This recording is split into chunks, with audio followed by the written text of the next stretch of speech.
There are few home remedies you can try to strengthen your eye muscles. For example, take 100 grams of almond and take about 100 grams of fennel seeds, 100 grams of sugar candy or mishri.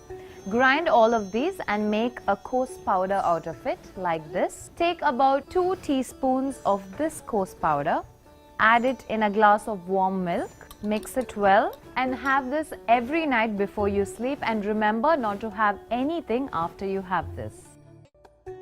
Soak about 8 to 10 almonds overnight, and in the morning peel the skin off and grind the almonds to make a paste like this. And now take this paste, add it to a glass of milk and have it for a few months to see the difference.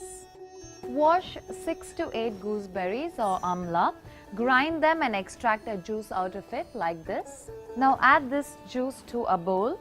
Take a little bit of this amla juice.